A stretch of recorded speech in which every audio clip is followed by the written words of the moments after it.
Hello and welcome to my channel progressive education. नमस्ते, progressive education channel में आप सभी का स्वागत है। आज हम बीएड सेकेंड सेमेस्टर का कोर्स 1.2.7 ए का पेडागोजी ऑफ साइंस टीचिंग में method subject computer science and application का practicum preparation of learning design को समझने वाले हैं। तो चलिए इस कोर्स के सिलेबस से हम स्टार्ट करते हैं। जैसा कि आप देख सकते हैं, एंगेजमेंट विथ फील्ड प्रैक्टिकम में preparation of one learning design compulsory mention है। तो हमें इस प्रैक्टिकम को बनाना कंपलसरी है हमारे लिए, और हमें इस प्रैक्टिकम को बहुत ही ध्यानपूर्वक समझना है। जब हम ये प्रैक्टिकम सबमिशन के लिए बनाते हैं तो हमें कुछ थियोरेटिकल पोर्शन भी लिखना पड़ता है और बेसिक फॉर्मेट के आधार पर एक लर्निंग डिज़ाइन लिखना पड़ता है। तो आज की इस वीडियो में मैंने थियोरेटिकल पोर्शन और basic format of learning design दोनों को एक्सप्लेन किया है। तो मेरा आपसे अनुरोध है कि आप इस वीडियो को पूरा देखें तथा प्रोग्रेसिव एजुकेशन चैनल को सब्सक्राइब करें और बेल आइकन को प्रेस करें ताकि अगला वीडियो अपलोड होते साथ ही आपको नोटिफिकेशन मिल जाए। तो चलिए स्टार्ट करते हैं प्रैक्टिकम लर्निंग डिज़ाइन। तो सबसे पहले हमें इंट्रोडक्शन लिखना है, जिसमें कि हम लिखते हैं कि लर्निंग डिज़ाइन क्या है, लर्निंग डिज़ाइन का डेफिनेशन आदि हम लिखते हैं इसमें। उसके बाद हमें नीड ऑफ लर्निंग डिज़ाइन लिखना है कि लर्निंग डिज़ाइन की ज़रूरत हमें क्यों पड़ती है। उसके बाद हम इम्पोर्टेंस ऑफ लर्निंग डिज़ाइन लिखते हैं और उसके बाद different approaches of learning design लिखते हैं हम। इसके बाद हमें steps of writing learning design लिखना है। इसके बाद हम लर्निंग डिज़ाइन सैम्पल लिखते हैं, जो कि हमारे बेसिक फॉर्मेट के ऊपर आधारित है। लर्निंग डिज़ाइन का बेसिक फॉर्मेट मैंने ऑलरेडी एक्सप्लेन किया है। उस वीडियो का लिंक मैं इस वीडियो के डिस्क्रिप्शन बॉक्स में डाल दूंगी, आप वहां से भी इसको समझ सकते हैं। तो चलिए स्टार्ट करते हैं learning design sample. Name of the school में हमें जिस स्कूल में आप इंटर्नशिप कर रहे हैं उस स्कूल का नाम लिखना है। लर्निंग डिज़ाइन जब आप बनाते हैं तो आपको कोई एक टॉपिक सिलेक्ट करना पड़ता है। वो टॉपिक जिस क्लास का है उस क्लास को आपको मेंशन करना है क्लास कॉलम में। उसके बाद ड्यूरेशन में आप वैसे तो 45 मिनट्स लिख सकते हैं, लेकिन कभी कभी ये स्कूल के टाइम टेबल के ऊपर निर्भर करता है, क्योंकि स्कूल के टाइम टेबल में कभी कभी ये 40 मिनट्स का क्लास हो सकता है। तो ये आपको देखना पड़ेगा स्कूल के टाइम टेबल में क्लास कितने मिनट का है, 40 मिनट्स का है या 45 मिनट्स का है।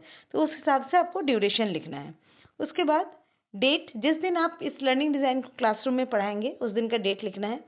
फिर टीचर्स नेम में आपको अपना नाम लिखना है। Subject computer science and application.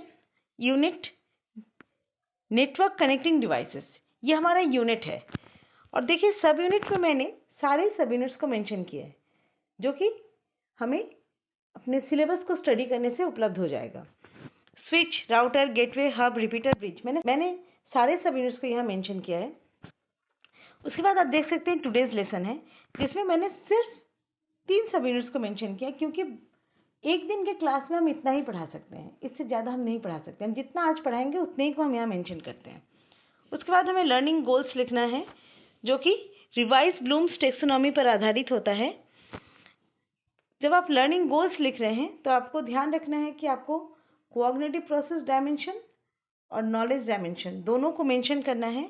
जैसे कि यहाँ मैंने किया है रिमेंबरिंग, मतलब आप जो चीज़ अपने याददाश्त से लिखते हैं। जैसे उसके सामने मैंने लर्निंग गोल लिखा है, learners will be able to list down different types of networking devices. देखिए यहाँ इसको आपको पूरी तरह अपने याददाश्त से लिखना है, जो आपने पढ़ा है पहले उसी के हिसाब से।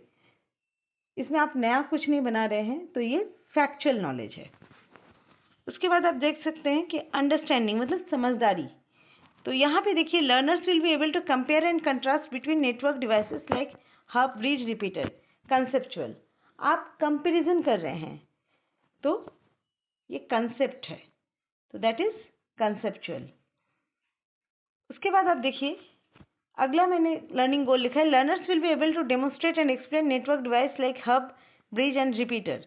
प्रोसीड्यूरल, जब आप इसका प्रैक्टिकल डेमोन्स्ट्रेशन दे रहे हैं तो एक प्रोसेस के आधार पर ही आप डेमोन्स्ट्रेशन दे सकते हैं, तो ये प्रोसीड्यूरल।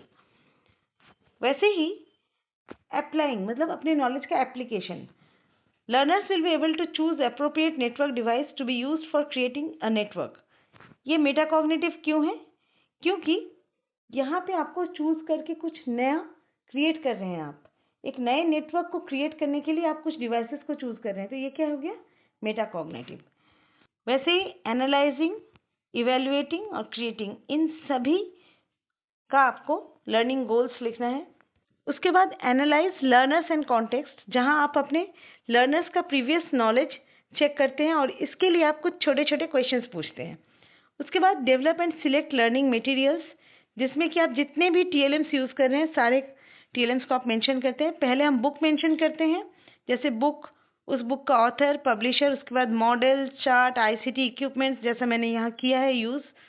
उसके बाद ब्लैक बोर्ड, एवरीथिंग हम यहाँ मेंशन करेंगे। उसके बाद लर्निंग स्ट्रेटेजी।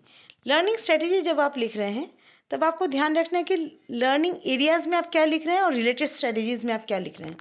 हमारा टॉपिक जो टुडेज लेसन में हमने लिया है, टुडेज लेसन का जो टॉपिक है उसको हम कुछ छोटे छोटे हिस्सों में बांट लेते हैं और वहीं से हमारा लर्निंग एरिया जनरेट होता है। तो पहला लर्निंग एरिया हमारा introduction to different network devices है। तो रिलेटेड स्ट्रेटेजी में हम क्या लिखेंगे कि इस लर्निंग एरिया को पढ़ाने के लिए हमने कौन सा मेथड यूज किया, कौन सा टीएलएम यूज किया, सब चीज हमने यहाँ पे मेंशन किया है। वैसे अगला देखिए आप, हब हमारा सब टॉपिक है, तो उसके लिए हमने चार्ट यूज किया है तो चार्ट को मेंशन किया है। हमने पावर पॉइंट प्रेजेंटेशन यूज किया है तो स्लाइड्स का नंबर मेंशन किया है, स्लाइड्स का भी प्रिंट आउट देना है आपको। इन द सेम वे हमने हर एक सब टॉपिक को सेम वे में मेंशन किया है।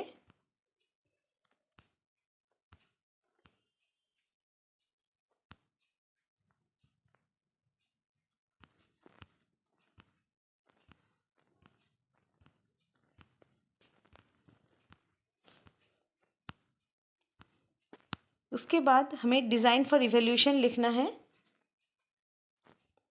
जिसमें कि हम कुछ छोटे छोटे क्वेश्चंस पूछते हैं। और उसके बाद diagnosing the weakness for remedial classes, मतलब इवैल्यूएशन से जो भी वीकनेस हमें पता चला उसी के बेसिस पे हमें रिमेडियल क्लास का अरेंजमेंट करना पड़ता है अगर हमें कोई वीकनेस मिला हो तो।